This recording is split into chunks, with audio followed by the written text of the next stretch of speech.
NGO Star Ghana says it will be now known as Star Ghana Foundation. The new phase is a shift from relying solely on donor agencies to one where citizens own and drive the programs and the policies of the NGO. We can go live now to the Swiss Spirit Alisa Hotel, where the launch of the name change is ongoing. But also very active support to the process or the journey towards the foundation has made this possible, and would like to say thank you very much to the donor partners.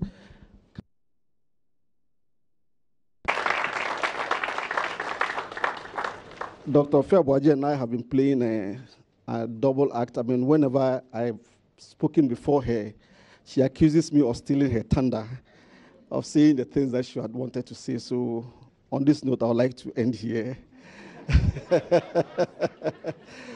I would like to welcome you and to say it's indeed a great pleasure, very, very great pleasure for us to have you here. Thank you, and have a good evening. Thank you very much, Tanko, for welcoming us all here this evening. I would like to say before we continue that we are live on City FM and we are live on Joy 99.7. We also have a social media toolkit that everybody has. Please tweet at us, send us messages on Facebook. There's a hashtag that is going around. Let's use it and be interactive. I'll welcome the chair of the steering committee, Dr. Estofe Abuaje, to give us some few remarks. Figuring how to do the next step.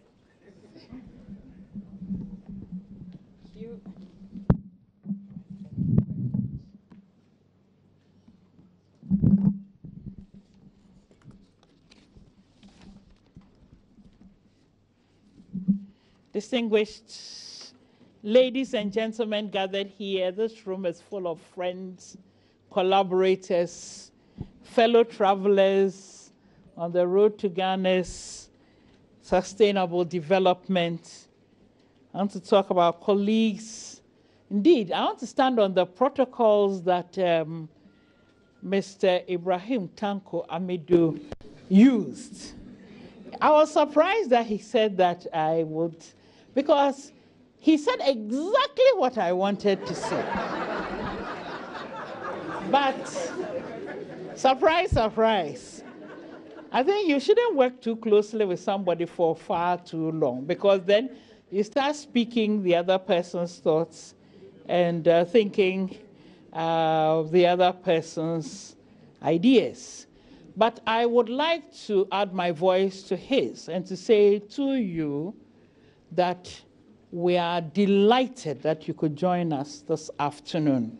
This journey has been one that has been exciting, but also one that has filled us with some trepidation.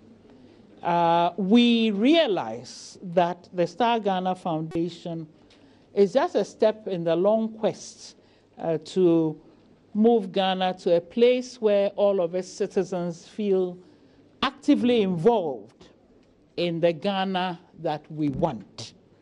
And we know that we hold this opportunity in trust for them and for our children.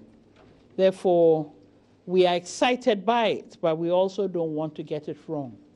We are extremely ambitious for this foundation. We are filled with hope, and we know that with the goodwill that's invested in it, we should succeed. We can't afford not to succeed. I want to also echo what Tanko has said and thank everybody who has made today a possibility, from our development partners to our grant partners, our collaborators, well-wishers, and particularly the staff who have held the fort at Star Ghana and whom we'll be relying on to operationalize Star Ghana Foundation. I want to thank our friends, the implementing entity, Christian Aid and the consortium, and everybody else who've been part of this process. But like Tanko said, it is too early to start the vote of thanks. That I will have the chance to do at the end of the evening. But it's my privilege and my pleasure to welcome Professor Sawyer, Aki Sawyer, to our midst. Now, Tanko will say I stole his thunder, and to usher him to the chair. Prof, I won't even allow you to sit there, so that, yes, please. Very well. Thank you, sir. Right, thank you. Right. So I'm going to hand this over to you. And then to also invite our distinguished inaugural lecturer in the person of Mr. Charles Abugri to come up and join and keep Prof company up on the podium. Give Charles a round of applause.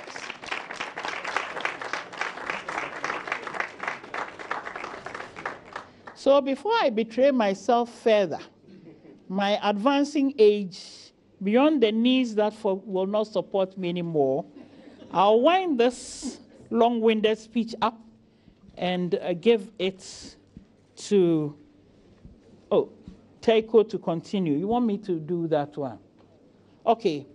Teiko says that I should move this program to the next level and invite our partners to come and solidarize. I'm not sure if that word exists, but to solidarize with us. Therefore, I have the pleasure to invite Jemima Gordon-Duff, Acting Country Manager, David Ghana, and a very good friend of Star Ghana to come and address us. Jemima, the podium is yours.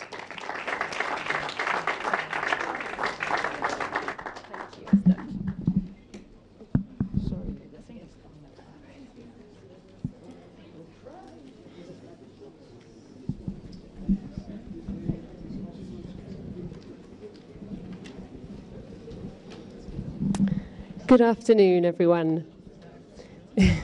Madam Chairperson, distinguished ladies and gentlemen, thank you for inviting DFID to speak at this event, and it's a very impressive event. As you may know, DFID, together with the EU, DNIDA, and previously USAID, have been funding Star Ghana since 2010 to support citizens voice their concerns and hold policymakers to account. And we are very proud to have supported Star Ghana. It has reached out to the very remotest areas of Ghana and changed the lives of hundreds of people. It has supported 430 projects through 226 civil society partners. And over time, we have seen citizens engage and collaborate, state institutions respond and deliver, and Star Ghana develop its role as an honest broker. Star Ghana is now launching as an independent entity to become the Star Ghana Foundation. It aims to enable citizens to engage with the state to ensure accountable, transparent, and responsive governance at both local and national levels. And while the context in 2018, compared to when Star Ghana started 8 years ago, is very different, the need remains.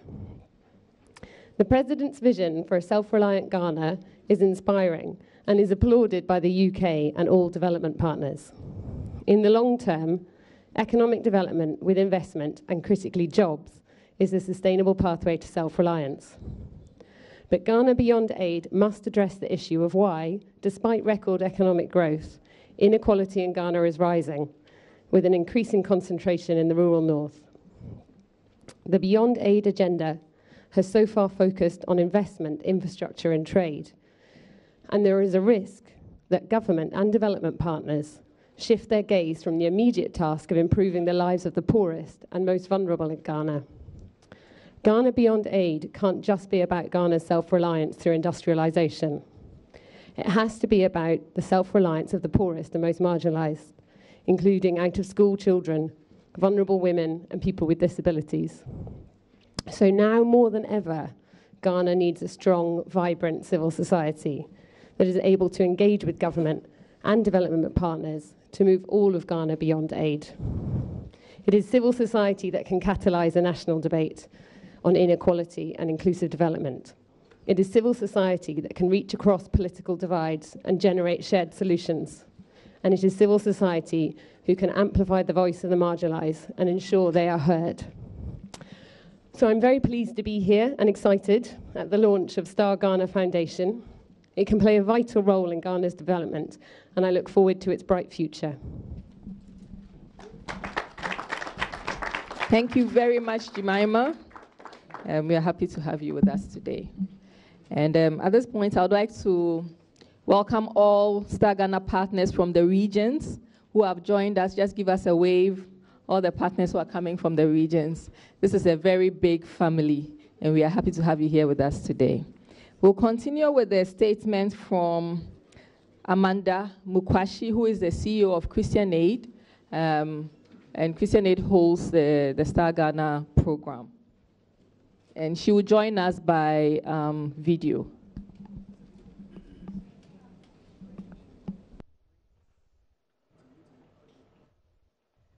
Greetings. Hello. It is a pleasure for me to be speaking to you this evening. Greetings from myself, from the trustees of Christian Aid, and all our colleagues around the Christian Aid family across the world. This is indeed a really extraordinary opportunity. Christian Aid has been working for the past 70 years with an approach to partnership that puts our local partners at the center of what we do. And so we've brought that approach to working in Ghana. We've been working with the people of Ghana, with our local partners, and we've been supported by donors such as UK Aid, Danida, and the EU. And together, we've been able to focus on issues of accountability, issues of voice and participation, which are really critical and key for any democracy to work. It is a real pleasure for me to be able to stand here and say congratulations on the occasion of the launch of the Star Ghana Foundation. The Star Ghana Foundation is an entity and an organization that has got our full support. We've been working together. It is locally owned by Ghanaians. And for the next phase of its journey, Christian Aid is going to be working side by side, because that's what you do when you're working in partnership with others. You work with them. You solve problems together. You find solutions together, and you make change and transformation happen. And that change and that transformation is going to be really essential in not just the foundation's development, but also the people of Ghana, because this is about their engagement, it's about their ownership, it's about their participation.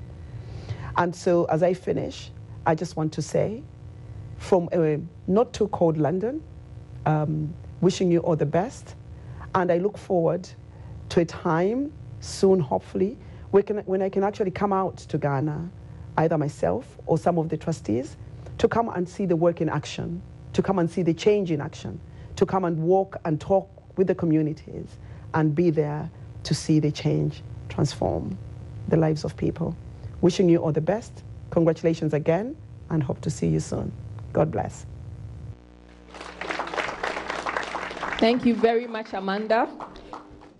It's good to know that we have people who will work with us and walk with us as we transition and as we grow as an entity.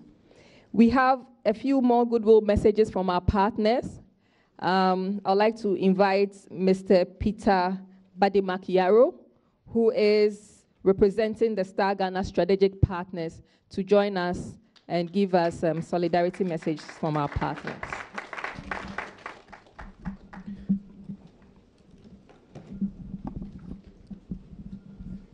Thank you. May I say welcome back from London. Chair, Steering Committee, and Governing Council and subscribers, Funders Committee, Christian Aid and Consortium partners, and the Program Management Team of Star Ghana, distinguished ladies and gentlemen. I want to start with the vision of Star Ghana, that a well-informed and active Ghanaian citizenry able to contribute to transformational change that advances democracy, accountability, and social inclusion.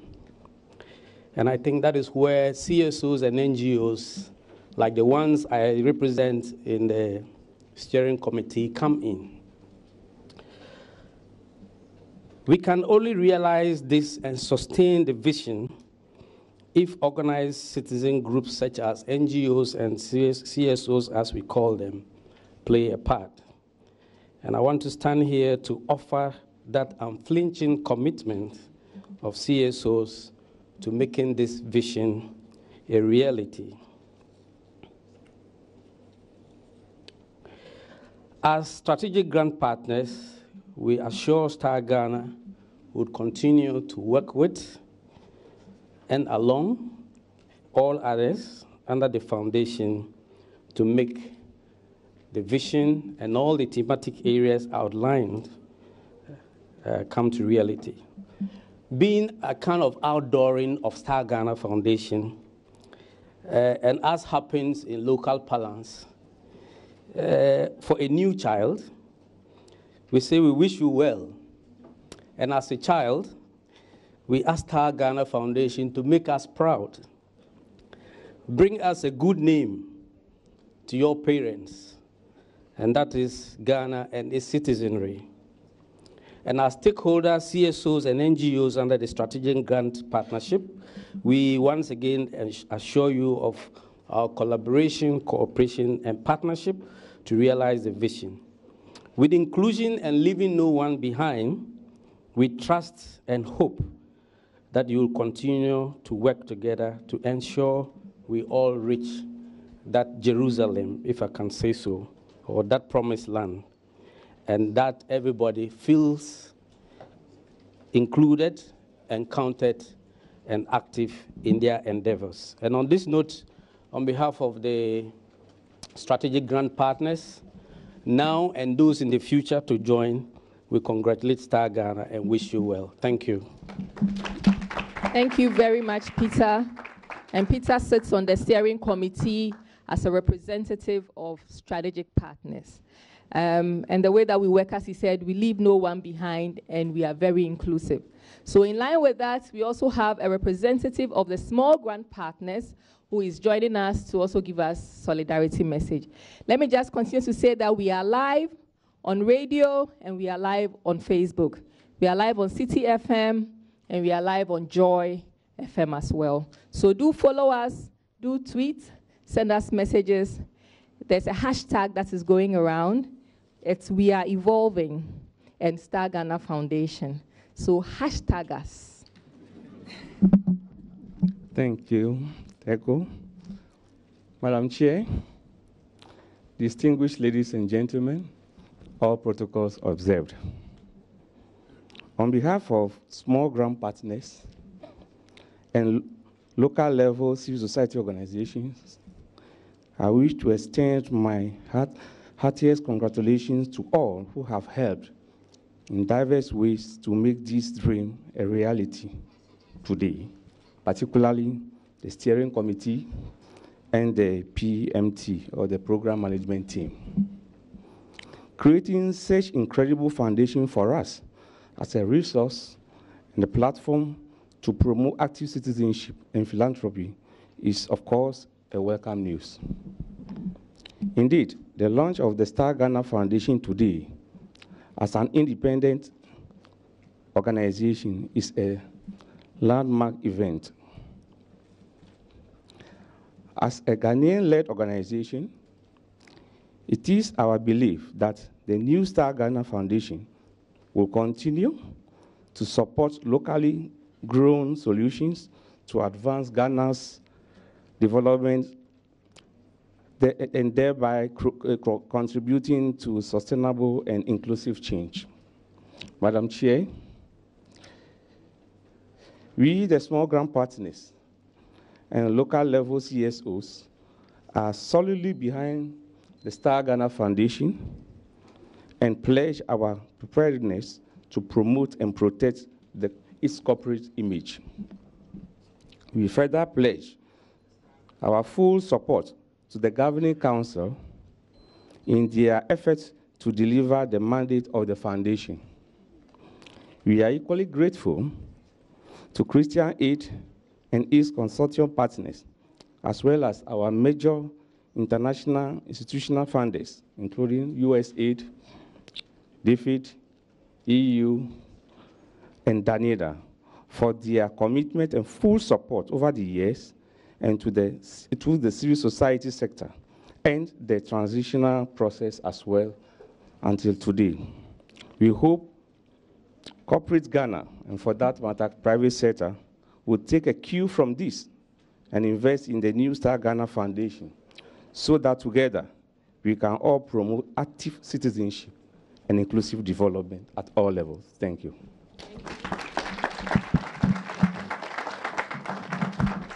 Thank you very much, Mr. Francis Asong, who heads Voice Ghana in Ho, and doing a lot of work around with district assemblies on disability. Thank you so much for speaking on behalf of all our small grant partners across the country.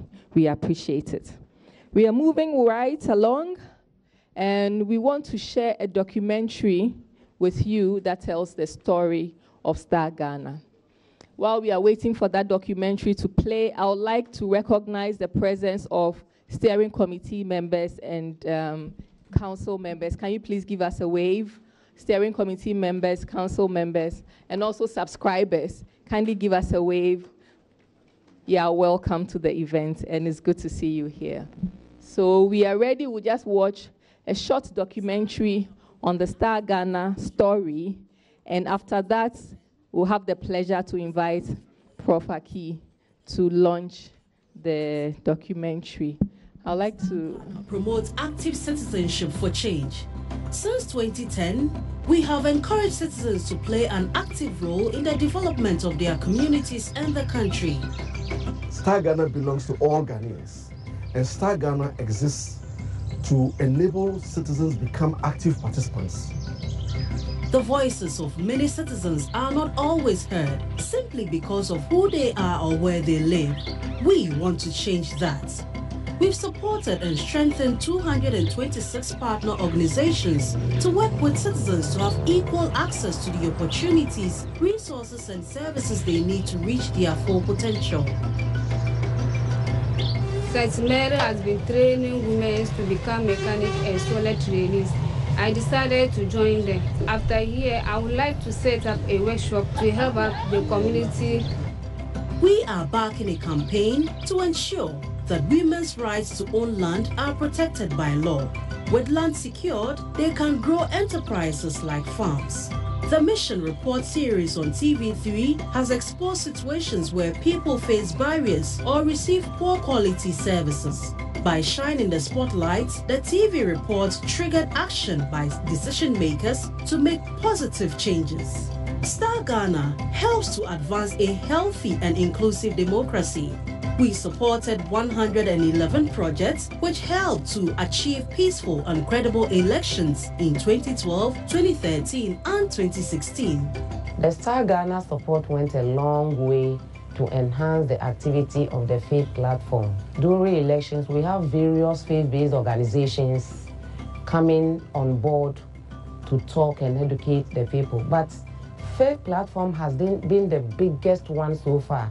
And the fact that Star Ghana recognized our importance and gave us the framework within which to operate and gave us the needed resources to support us. In fact, it went a long way to enhance the quality and the success of our work.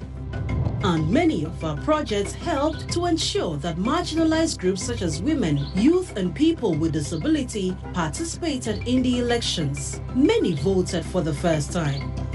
Most of us women were able to vote, which hasn't happened before. The education we got made us change our mind. Corruption affects us all and holds back Ghana's development. We work with the private sector and civil society to combat corruption in the delivery of public services, supply chains, extractive industries, and other areas of life. Well, the initiative provided by Star Ghana has allowed us to engage in coalitions and syndication as we bring people or partners who normally would sit on the fence to be a part of the fight against corruption. We respond to urgent issues such as illegal mining. Galamsey is damaging communities and the environment and robbing Ghana of the benefits from our natural resources. The Media Coalition brought together the media, all the media in Ghana, to focus on this particular issue of Galamsey, demonstrating the importance. And so the media took this issue for over a year, holding leadership to account. We are working to ensure that Parliament works for the people. Star Ghana came in handy to support the Ghana Assurance Committee by providing funding, training, as well as monitoring. One of the key things, deliverables that happened, was that we were able, for the first time, be able to hold government officials accountable for the promises that they made, and also hold public hearings. We went to various promise sites to be able to see whether those promises have been delivered or not, all through the support of Star Ghana. Star Ghana has delivered many successes and significant changes that are making a long-lasting contribution to Ghana's development. And now, we embark on a new chapter to become an independent Ghanaian-led organization as the Star Ghana Foundation. The new Star Ghana organization will help to move development forward by providing the platform and the resources for like-minded organizations interested in Ghana's development to work together, talk to each other, share ideas, and provide a common front. Everybody should come on board and support Star Ghana as a good cause for achieving the development that we desire to leave our children. Star Ghana Foundation, promoting active citizenship for change. A round of applause for our work, our partners, and what we've been able to achieve. Thank you so much. And as Auntie Esther said, everybody should come on board so that we can achieve the Ghana that we want for our children and our children's children. Now we are at a very exciting stage where we launch the Star Ghana Foundation itself. We've gone through a long process of consultations, of discussions, theoretical and practical debates as to how this foundation should look like. And the person who was head of it, who led this process, is the person who is coming to launch it, bringing it full circle from where it started from. I have the honor and the privilege, I think somebody else should have been doing this, but I have the honor and the privilege to invite Prof. Akisoya to launch the foundation. Let's give him a round of applause.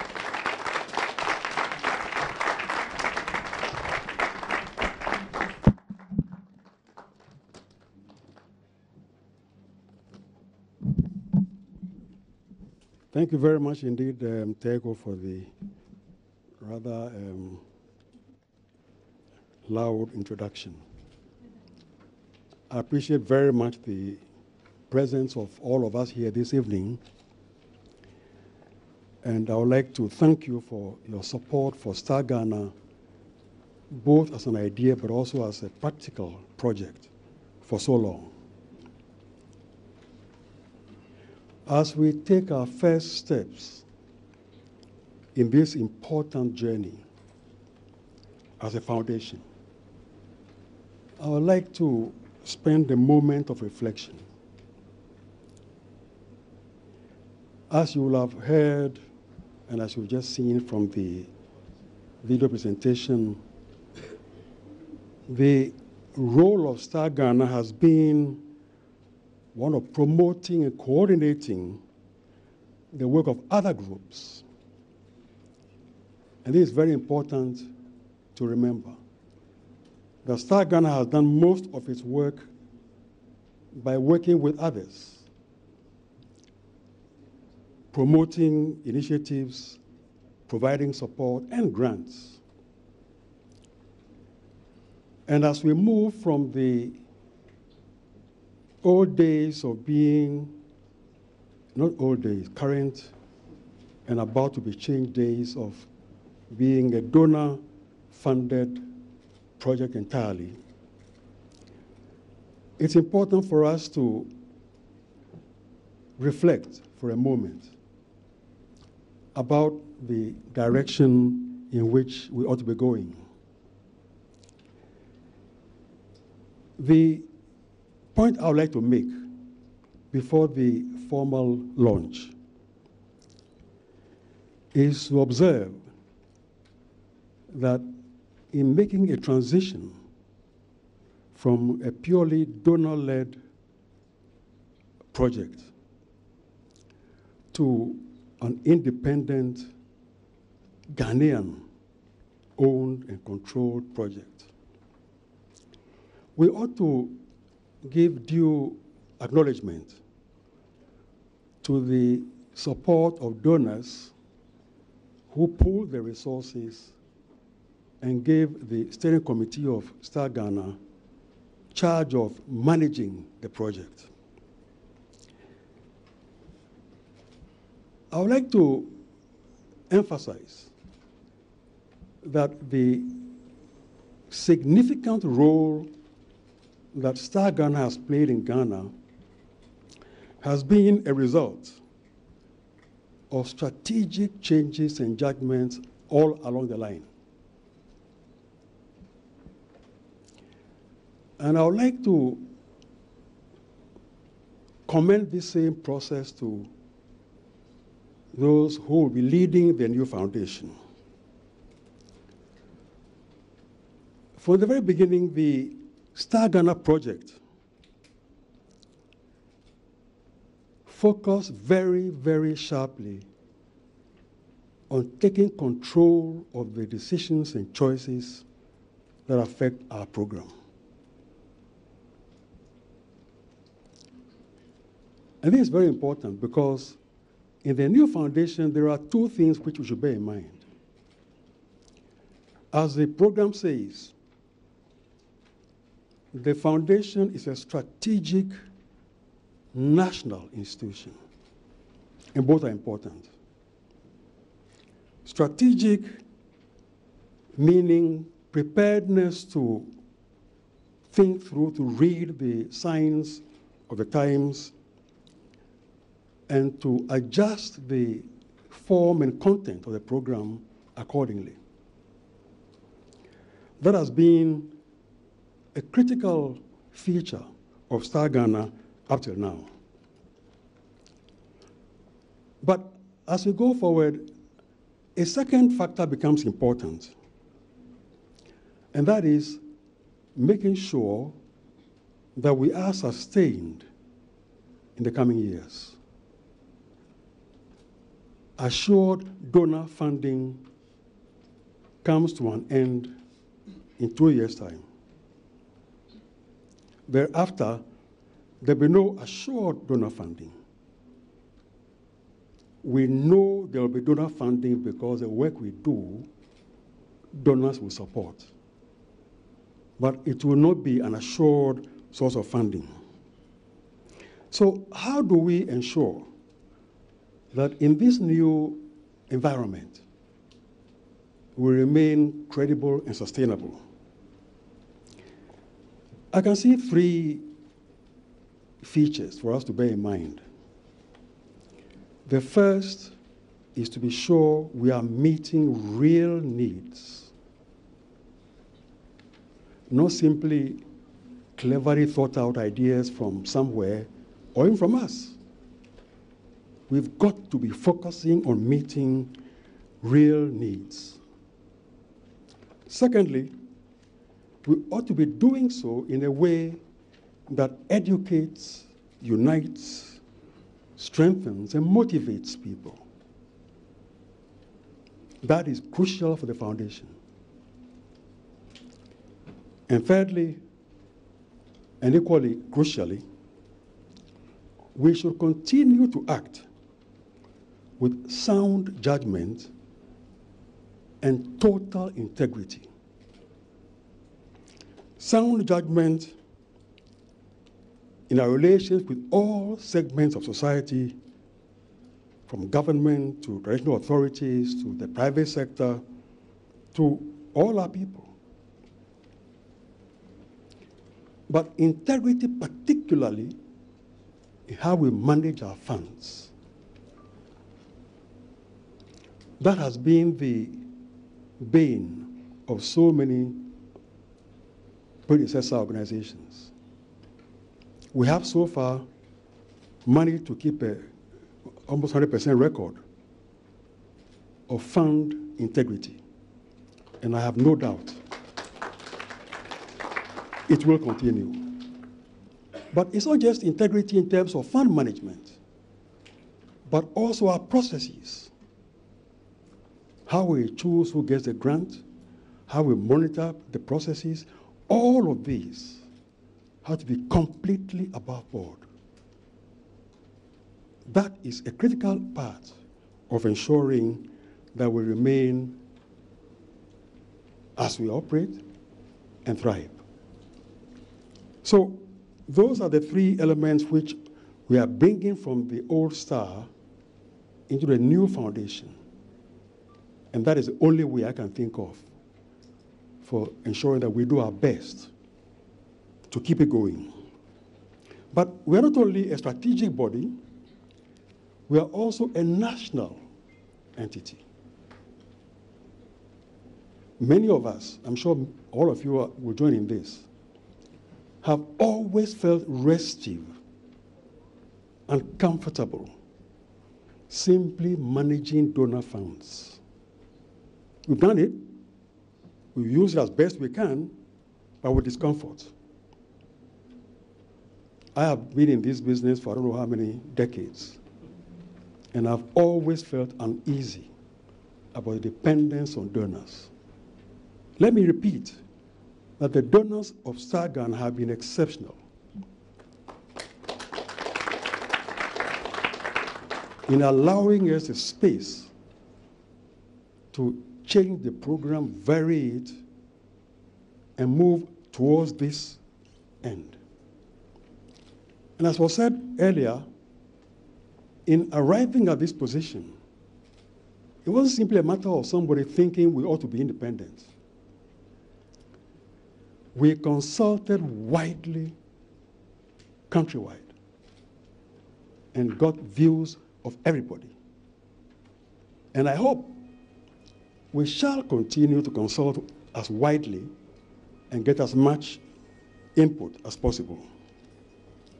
So as we've become national, it means that the decisions and the choices will be ours to make, which means also, of course, that errors are also ours. We shouldn't forget that. We can't blame anybody when we make mistakes. Equally, as a national organization now, we've got the autonomy to do what we think is right. But with that goes the responsibility for making sure we provide for ourselves. So, autonomy is wonderful, but it also means increased and special obligations on all of us. Not just StarGhan will do it. No, all of us. And I'm speaking here particularly about our private sector, which has the potential to do so much good in this field, but the record has been, shall we say, not fantastic. I have no doubt that if we do our work properly, if we get support from the right quarters, we shall get contributions from all sources, not just outside the country, but also inside the country. Let me stop babbling and do what I'm supposed to do, which is to launch this program. And I do so as the father, maybe the grandfather of StarGhan. I take great pride great pride in seeing the beginnings of the fruition of a dream we've all cherished and worked so hard to bring forward. Long may this foundation thrive. Long may it help to give voice to the voiceless. Long may it strengthen capacity to speak truth to power. Long may it serve the fundamental interests of all our people. With these words, I feel privileged to declare the Star Ghana Foundation duly launched. I thank you.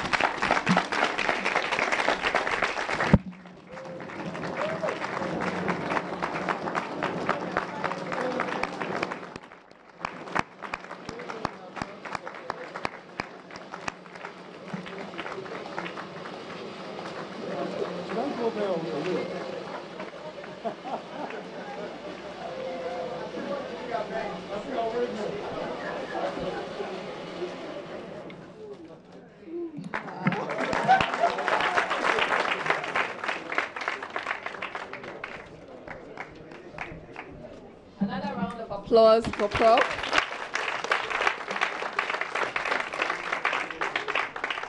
Thank you very much. Prof, can I recall some of your younger days? Joe boy! Yay! Joe boy! Yay! Joe boy! Yay! Sagana waya waya waya waya waya waya! Waya! Sagana waya waya waya waya waya!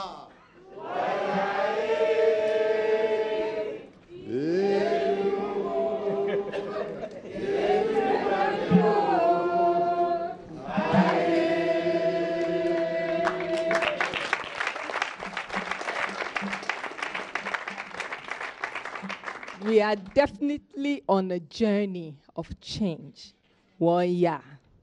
We know how to move forward. We will not run away from the challenges that will come our way. Definitely that is where Star Ghana Foundation wants to go. Thank you very much. And we need to, yes, get rid a little bit of the smoke. So whoever is in charge of the air condition, if you could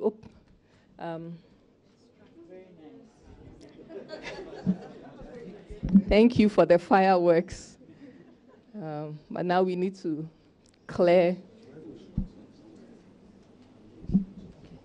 Thank you very much, Prof. And we are moving into the second phase of the event.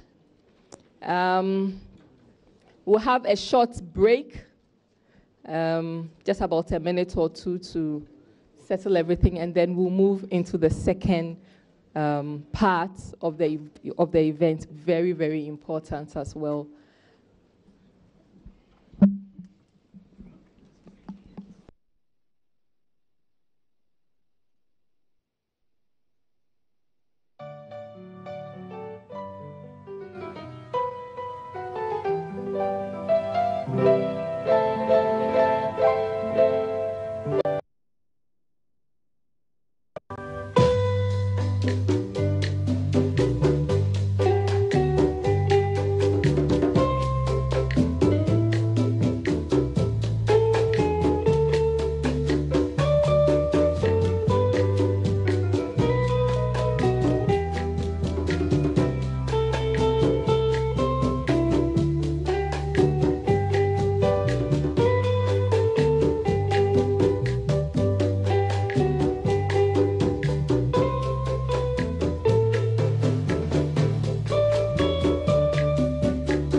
Okay.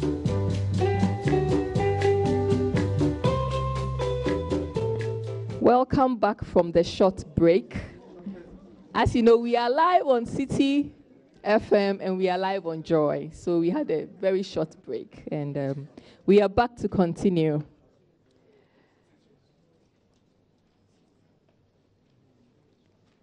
I would like to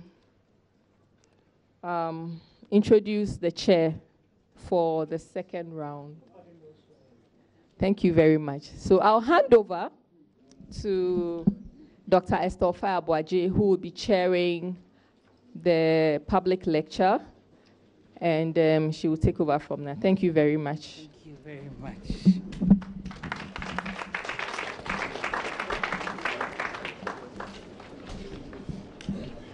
Good evening once again, ladies and gentlemen. When one has been treated to such a reflection as Professor Sawyer offered us, one should be content, and one would have enough to reflect on for a very long time. But today we are very privileged because we are going to have a feast of ideas, thoughts, and direction for the journey that Star Ghana Foundation is about to embark on. As you can see, the underlying theme is promoting active citizenship for change. It sounds well, sounds very well indeed. But what does it mean? What does it actually mean? What does promotion mean? What does citizenship look like?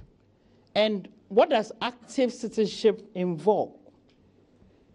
And Star Ghana Foundation seeks to promote change or work with collaborators to bring about change. But the environment in which we are living and working is changing at the local level, national level, the international level, often with factors that we can and cannot control. Therefore, we thought it would be interesting and appropriate and worthy of your time to invest some energy in reflecting on this concept. And we are very privileged in the choice of speaker because those of you who've been part of Ghana's development over the past 30, Charles, I'm afraid to say 40 years, will know that Charles Abugri has been very much part of the charge. Very active and very visible in the Ghanaian civil society space. We are associated with several important and interesting entities that have made an impact on Ghana's development. Part of the generation that made civil society important and got NGOs to be taken seriously. Charles has been associated with such entities, such coalitions, such campaigns as ISODEC, my own ISODEC, the Third World Network, the Ghana National Education Campaign Coalition, the National Coalition Against the Privatization of Water, been involved in tax justice, trade justice, not only in Ghana, but internationally. He's worked in many parts of Africa, been gone on ahead where people have feared to go. Indeed, Charles himself is a very provocative thinker, founding member of the World Economics Association, the International Development Economics Associates Network, and has contributed enormously to the work of the Chronic Poverty Research Network. Charles teaches, Charles advocates, Charles urges, Charles stimulates, and Charles makes things sound better. Ladies and gentlemen, I will not diminish what you are going to get by trying to predict what is going to come. And I have the pleasure to give you Mr. Charles Abugri.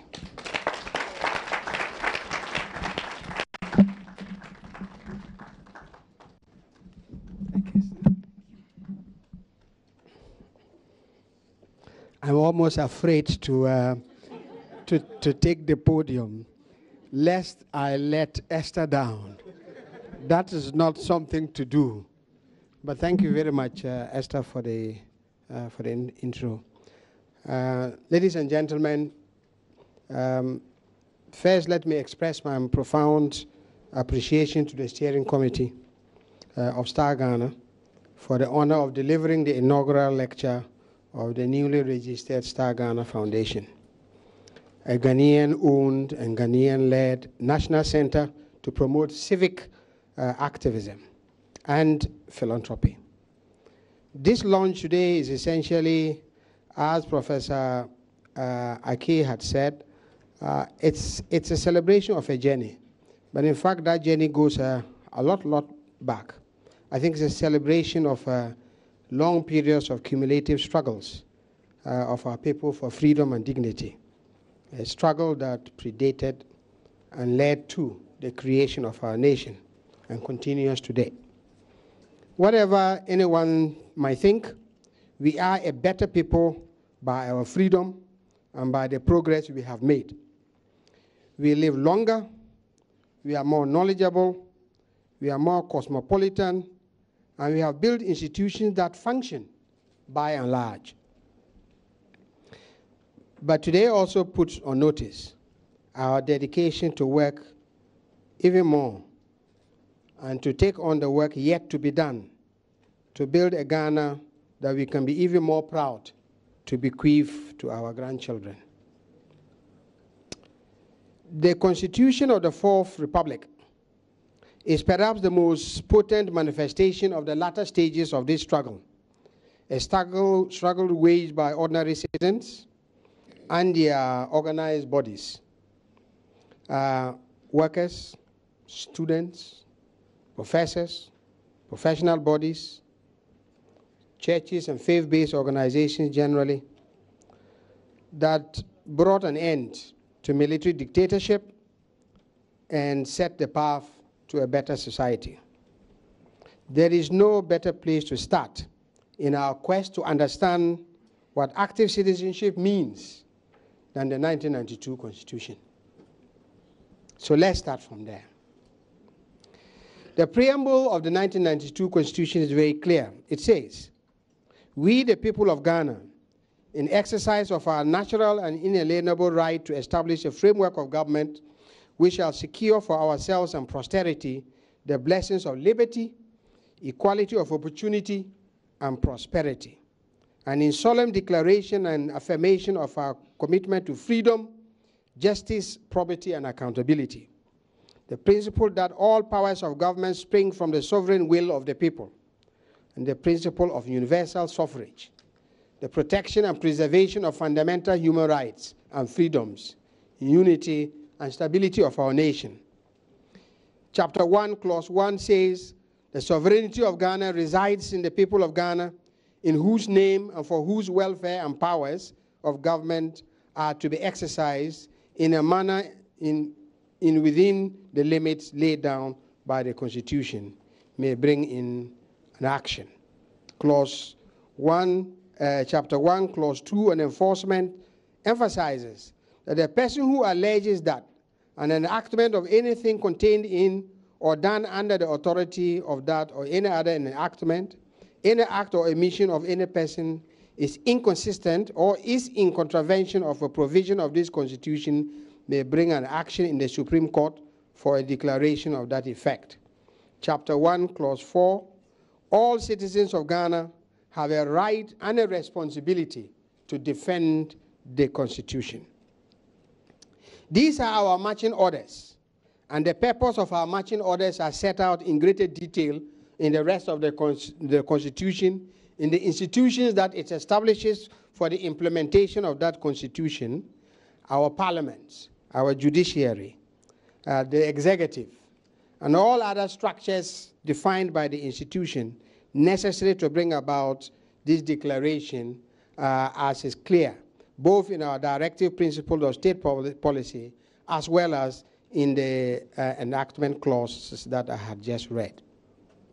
So here is where we take our marching orders as citizens. When I was researching this, it took me places I never tried to do. I never went. I listened a little bit to a few TEDx lectures. And there's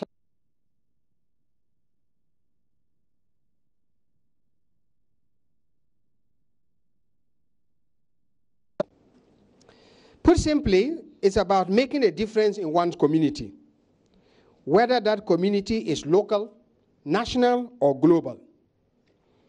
It is acting individually and collectively to fulfill rights of self, neighbor, and the protection of the environment in a balance with one's responsibilities. It is about executing the Constitution.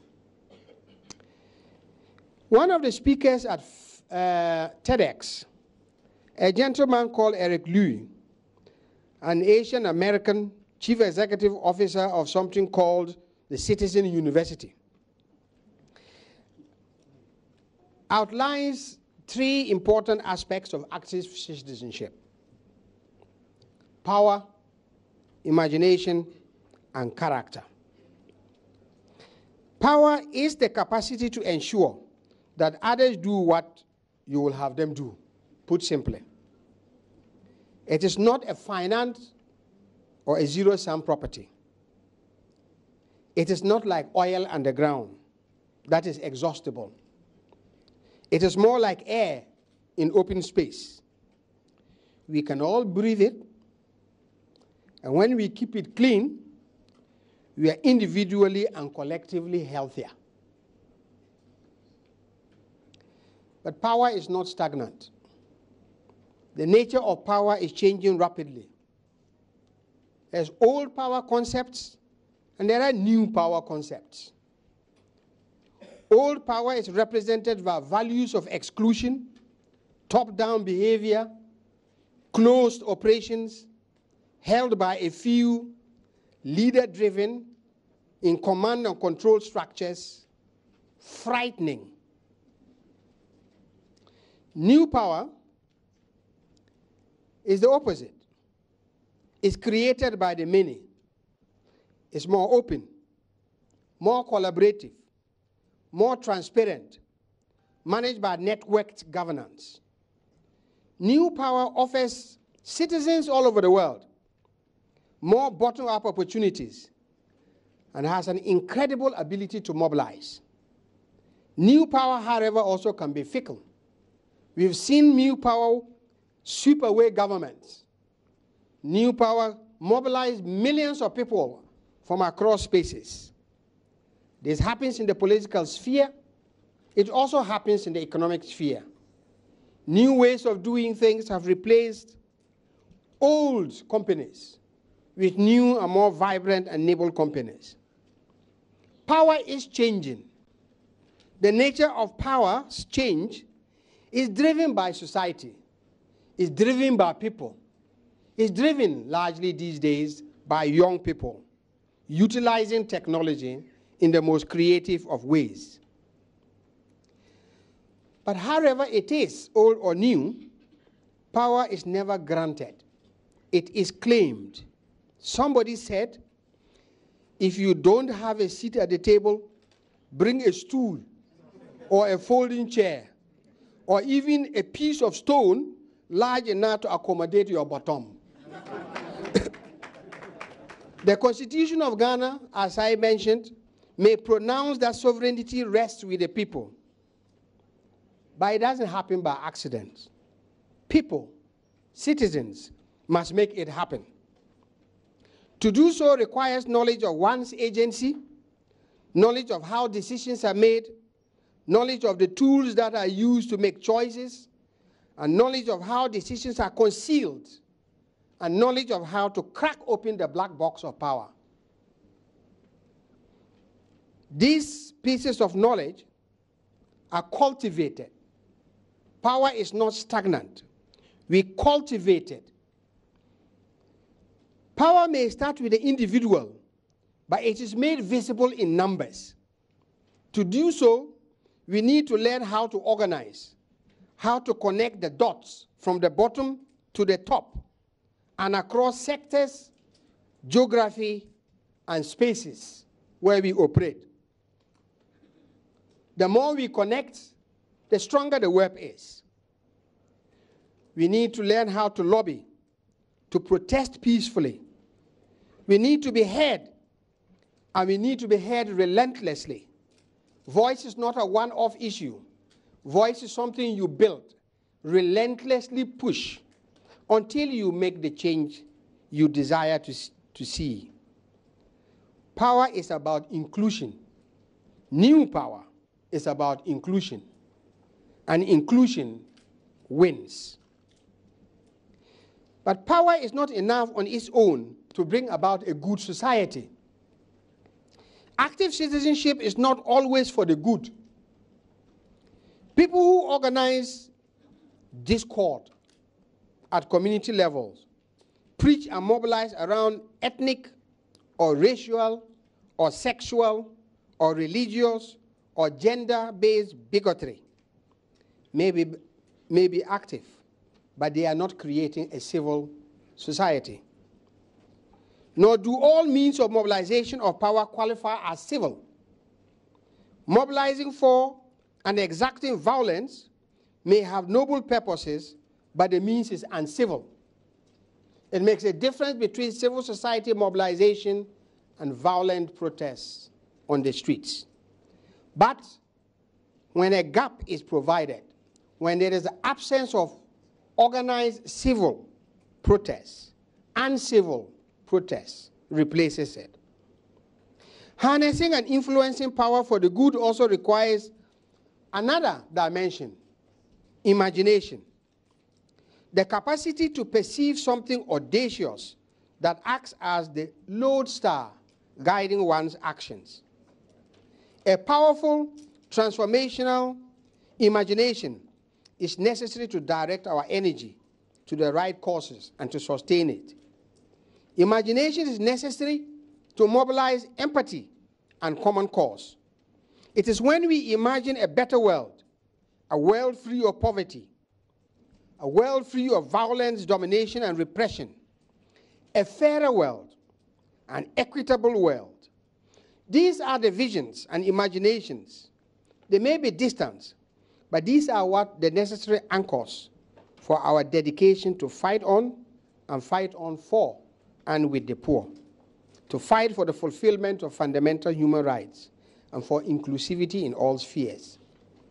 The failure of imagination can be deadly and costly. At the very minimum, it creates linear actions. And we fail to fulfill and to see one another as one body and one nation belonging to all of us, rich or poor, men or women, irrespective of people's sexual inclination or their ethnicity. Imagination doesn't come accidentally. It is not finite. It can be cultivated, and it often needs to be cultivated through exposure, through provocative argument, through thought. To contribute to the collective good, imagination is not also sufficient. It must be anchored by character, what we usually call values, norms, and behavior. The type of society we become, whether we are empathic, whether we value equity or we don't care about inequity, or exhibit a dog-eat-dog competition, how much, Mandagati friends, please forgive me, how much we value truth over lies, individual wealth, even if it comes at the expense of integrity, whether we always place party over country, fanaticism over civility, these are the results of character. It is a character that, for example, distinguishes, say, New Zealand from the United States, although both are founded largely on British culture. Whilst the United States has developed into a society emphasizing individual rights and freedom, New Zealand has developed into a society emphasizing fairness. Britain may be liberal democratic, but the post-war experience has whipped and shaped it into one that tempers capitalism with strong social norms, as exemplified by the National Health Service, free for all at the point of use, and the domination of the publicly financed education system, and some antipathy for private education. This is cultivated through experience. Character can and should be, often has to be intentionally cultivated. To the extent that the 1992 Constitution has effect on our character, we need to remember how we came to that Constitution anyway. It was essentially a product of a long fight against autocratic, largely military rule, a fight that also symbolized the power of the Ghanaian civil society. We can deliberately cultivate another character, one that doesn't only promote prosperity and the mechanics of democracy and the rule of law, but one that seeks to shape a fair society, a fairer society. To do so, we need to cultivate social responsibility from community to national and to connect with the global.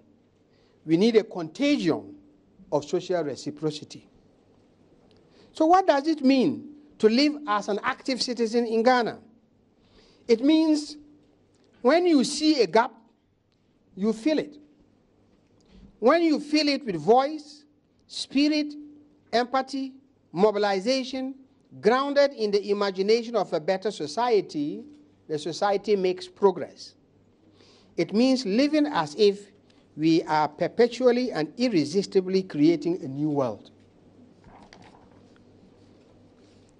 In his inaugural speech, His Excellency President Addo Dankwa Akufo-Addo said, I ask you to be citizens. Citizens, not spectators. Citizens, not subjects. Responsible citizens building your communities and our nation. I have heard this repeated by those who rioted on the Adenta Road because the bridges were not built. They were taking an active citizenship. But could we undertake active citizenship with civility? He said, citizens must be at the center of the change we want. The change we have voted for will have to start with each of us as individuals.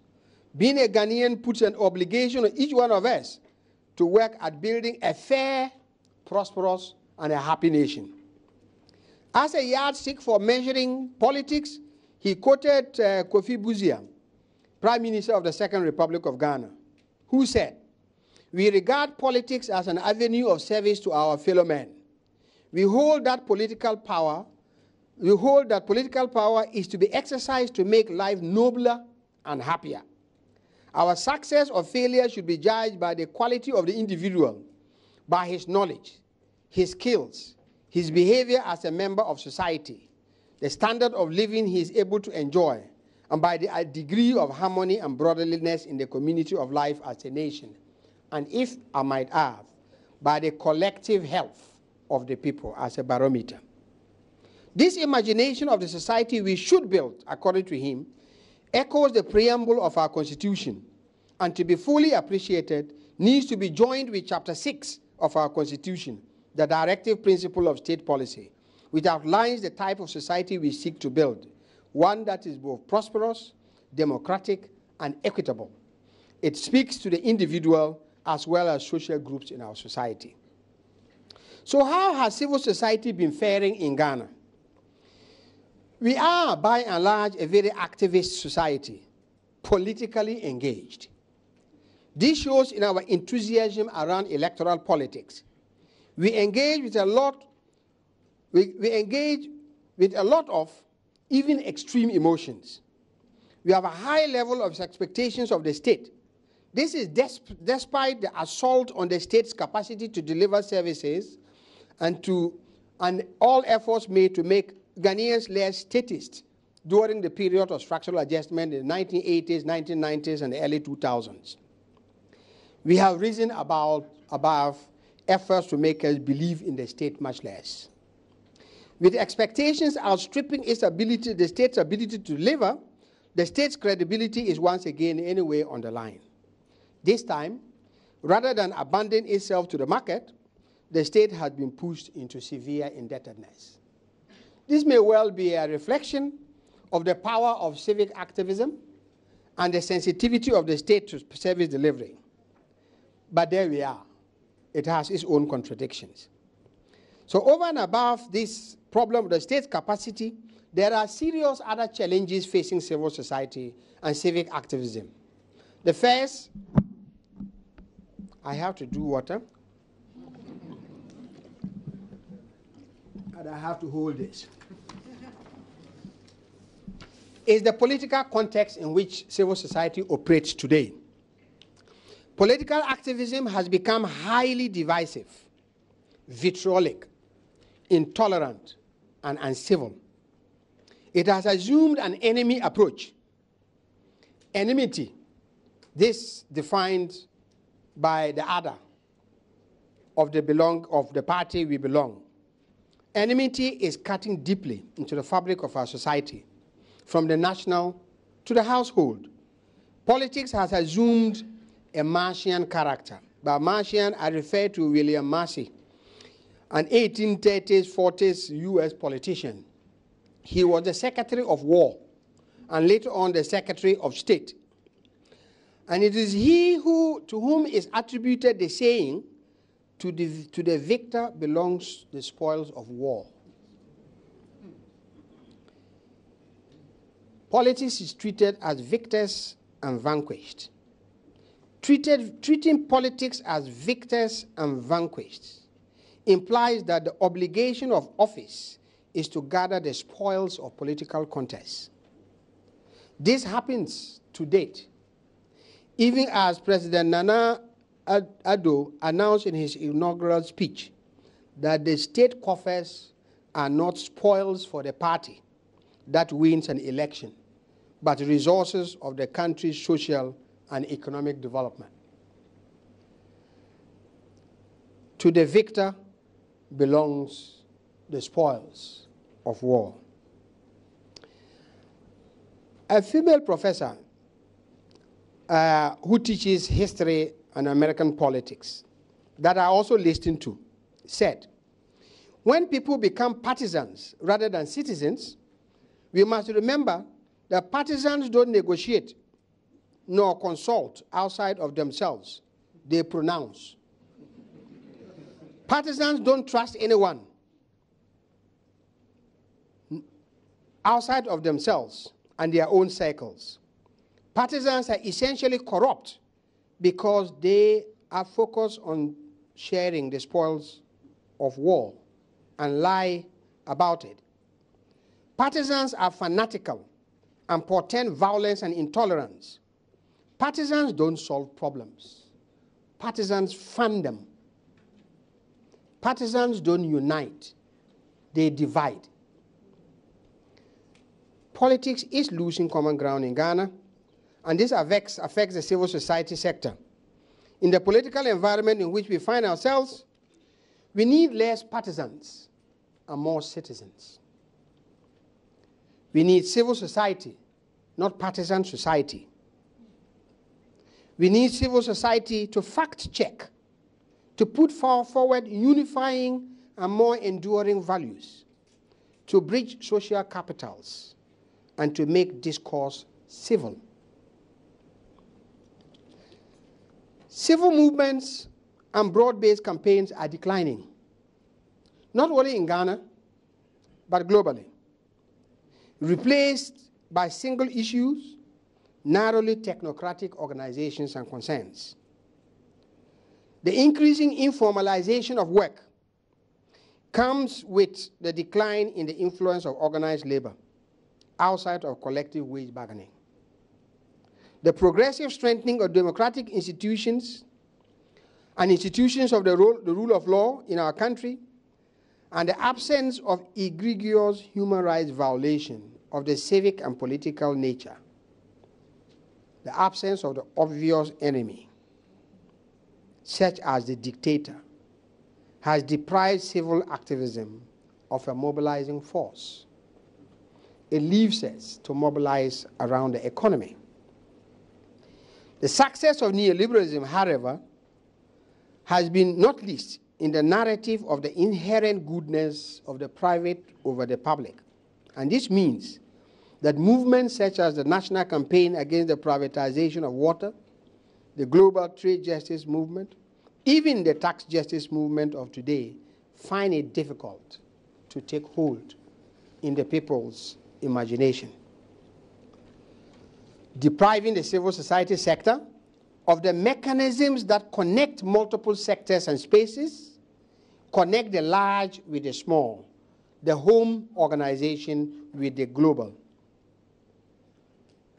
and therefore denies the energy that comes with thinking global, acting local, and the partnership you weave around them.